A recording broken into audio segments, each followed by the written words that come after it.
Welcome home. This is Audio EXP, the weekly podcast from Geek Native. I'm your host, Gerdy, and today is the 20th of June 2026. This week we are looking at a landmark regulatory decision for digital consumer rights, a sharp inventory bottleneck affecting local hobby shops, and new partnerships from high-profile sci-fi creators.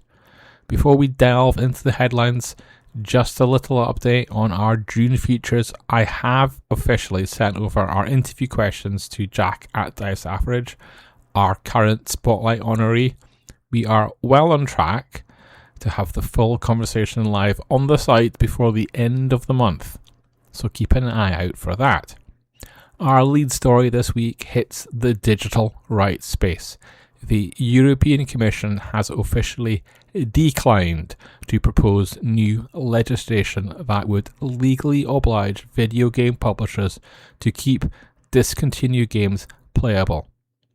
The grassroots Stop Killing Games citizen petition gained significant support across Europe, advocating for rules requiring publishers to ensure that retired online-only titles had a functional, playable state for consumers after commercial support ended.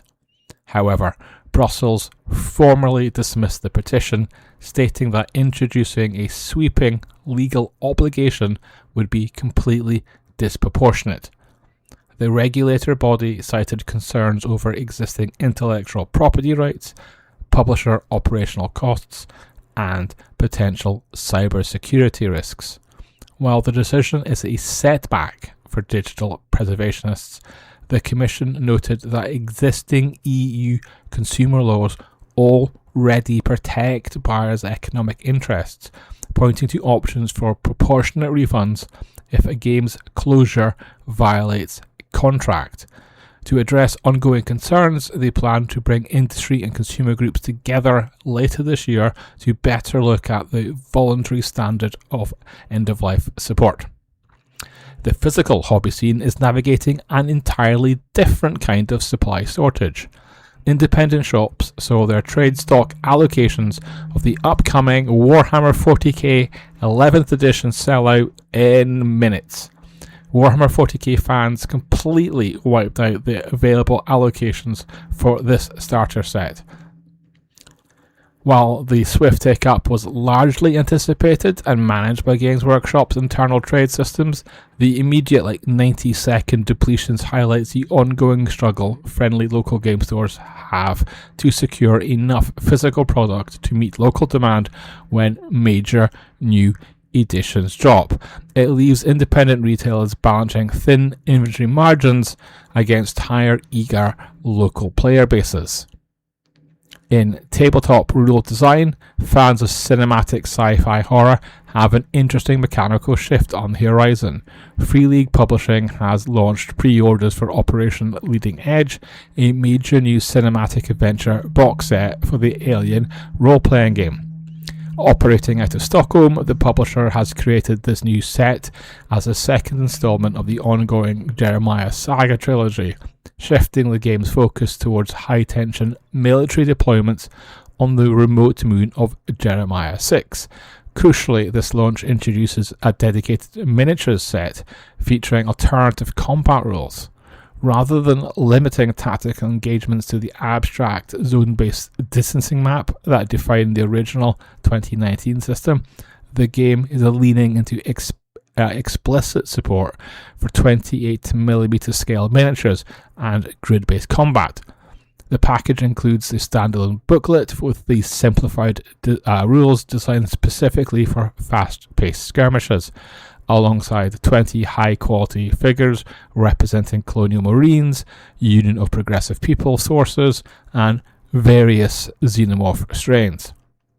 Concurrently, a major fantasy partnership has formed as Hit Point Press and Son of Oak team up for Humblewood in the Mist. This project combines the popular woodland setting of Humblewood with the evocative, narrative-heavy rules engine behind City of Mist, offering players a distinctly atmospheric storytelling experience. For comic book and fiction fans, 2 legendary names are making a splash. Dungeons & Dragons is expanding the Forgotten Realms lore with a signed special bookplate edition of The Finest Edge of Twilight. This new release officially introduces Drizzt Do'Urden's daughter into the universe, bringing a distinct generational dynamic to the iconic fantasy line. Meanwhile, Andy Weir, the best-selling author of The Martian and Project Hail Mary, is making a return to sequential arts and comics with a brand new graphic project bridging hard science concept with graphic novel storytelling. If you appreciate television history, a unique auction is on the way. Original animation production cells from classic eras of The Simpsons and the Dragon Ball Z are heading live to Prop Store's auction. These are authentic, hand-painted fragments that were used in the actual broadcast heritage of these historic shows, offering animation collectors a rare chance to buy a physical media history.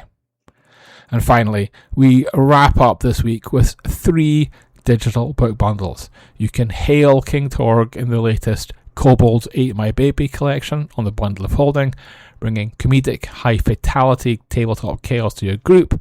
If you prefer comics, you can pick up a $215 selection of Top Cow sci-fi and fantasy albums through a separate Bundle of Holding there. Alternatively, multi-genre gamers can grab a varied tabletop library in the Roll Big or Go Home 2 bundle, which bundles dozens of independent RPGs together into a single tier. And that's it for this week. Thanks for listening to Audio EXP. For all the links and the full stories, head over to Geek Native. Until next week, stay geeky.